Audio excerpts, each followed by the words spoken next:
Olá pessoal, vamos voltar aqui com a aula em terminologia hospitalar, tá? A gente tem que estar aprendendo, são termos corriqueiros que a gente vai estar utilizando dentro da organização hospitalar. Para uma melhor compreensão da complexidade da administração hospitalar, o primeiro passo é o conhecimento da linguagem técnica, né? Mais usual, como eu disse, corriqueira dentro da organização hospitalar. Alojamento conjunto, como todo mundo já sabe, é uma acomodação em que o recém-nascido normal permanece junto com a sua mãe, tá? Então o bebê nasceu, vai para o alojamento conjunto, fica junto com a mãe até a alta hospitalar. A alta, como todo mundo já conhece, também paciente curou, melhorou, vai para casa, recebe alta. Mas a gente tem alguns tipos de alta a pedido, por exemplo, né? Alta a pedido é bem complexo, e aí o paciente tem que estar assinando um termo de responsabilidade para estar saindo do hospital, tá? A transferência, aí quando o paciente necessita de um cuidado específico, vai para outro hospital, aí também interhospitalar, recebe transferência e recebe alta na unidade onde ele está no momento, tá? Então, alta não tem segredo dentro da terminologia para gente hospitalar. A assistência domiciliar é aquela que exige o emprego de um conjunto de ações, métodos e processos da ciência da saúde, com o objetivo de promover, proteger, recuperar e reabilitar o indivíduo em regime de internação. Tá? A assistência domiciliar, a gente sabe que muitas vezes o paciente sai do hospital, ele não está bom ainda, não está recuperado, então ele tem esse direito de receber assistência domiciliar pelo SUS, com todos os aparatos, os aparelhos necessários, que para isso muitas vezes as pessoas não sabem, e para adquirir também é bem complexo, muitas vezes tem que entrar com processo para estar adquirindo essa assistência.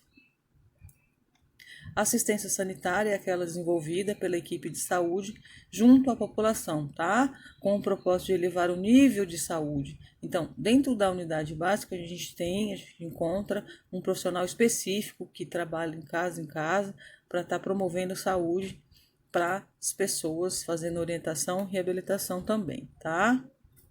Atendimento de emergência, a gente pode ter aí como exemplo o SAMU. O SAMU, ele é funcionante, opera bem e ele atende o nosso serviço de emergência, tá? E aí constitui um conjunto de ações destinadas à recuperação de pacientes cujo agravo à saúde necessita de assistência imediata. Atendimento de enfermagem, aí entra o nosso atendimento, né, que é aquele que é a prestação de cuidados, da assistência em pacientes em todos os níveis de grau de dependência, tá? Capacidade hospitalar de emergência é o número de leitos que poderão ser colocados no hospital em circunstâncias anormais ou de calamidade pública. A gente pode ter um exemplo aí do coronavírus, né, gente? A gente está vendo os hospitais de campanhas sendo montados para atender essa população contaminada pelo vírus. Capacidade hospitalar de operação é o número de leitos em funcionamento no hospital. Claro que todo o seu diretor geral tem que saber a capacidade que ele tem dentro da sua unidade, né? Para saber quantos pacientes ele consegue atender. Capacidade hospitalar de planejamento é o número máximo de leitos que poderão ser colocados em quartos e enfermarias. Também tem que ter esse número, tem que saber quantos pacientes consegue atender, quantos pacientes consegue ficar internado dentro da unidade hospitalar. Censo hospitalar diário. Então, tem esse controle, tem que ter esse planejamento, que é a contagem durante a cada 24 horas o número de leitos ocupados. Então a gente precisa saber quantos leitos tem ocupados, quantos disponíveis, quantos pacientes a gente consegue atender ali durante aquele período de 24 horas. Vamos falar então um pouquinho do ciclo PDCA. O que é isso? Trata-se de uma ferramenta que pode ser aplicado às pessoas, aos processos, ao sistema e à gestão, para aprimoramento contínuo do processo. Então, ele é uma sigla em inglês, tá? Então, ele significa Plan, que é do planejar, do fazer, check, controlar e act, agir. Pessoal, vamos falar então de cobertura de saúde. É oferta sistematizada, quando a gente fala sistematizada, de forma planejada e organizada, dos serviços básicos de saúde, que satisfaçam as necessidades de uma população determinada, proporcionada de forma contínua, em lugar geograficamente acessível e que garanta o acesso da população aos diferentes níveis de atendimento do sistema de saúde. Tá? Então, quando a gente está falando dessa oferta sistematizada e de forma contínua, que garanta o acesso, a gente está falando do SUS, né? A gente tem esse direito garantido pelo Sistema Único de Saúde. Comunicante: qualquer pessoa que esteja em contato com pessoa ou animal infectado ou com ambiente contaminado, possibilitando oportunidade de contrair a doença. Por exemplo, quando uma pessoa tem uma mordedura de um animal, ele tem que ir até a unidade básica de saúde para comunicar.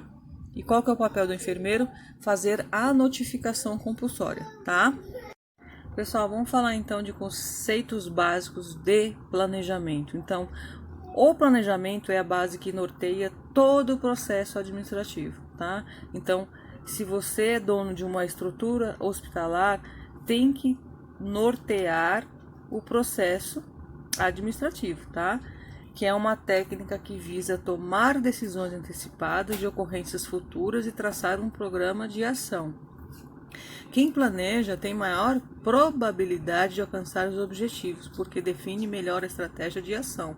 Claro que toda ação planejada e tomada de decisão antecipada, você tem como resposta um objetivo atingido, ok? Quem não planeja, evidentemente, tem menor probabilidade de atingir sua finalidade, ou seja, estará planejando o fracasso. Então, numa estrutura hospitalar tem que ter todo o planejamento, ok? Então, vamos ver agora as características desse planejamento. Seja qual for a natureza da atividade, o processo de planejamento caracteriza-se principalmente por ser um processo permanente e contínuo, uma técnica voltada para o futuro, racional na tomada de decisões, sistêmico, interativo, uma técnica cíclica, uma função administrativa que interage dinamicamente, com as demais, tá? Então essas são as principais características do planejamento. Tem que ser racional na tomada de decisão, tem que ter uma técnica voltada para longo prazo, tá? Uma técnica cíclica. O que é isso? É voltada em círculos para atingir o objetivo, tá? E uma função administrativa que interage, ok?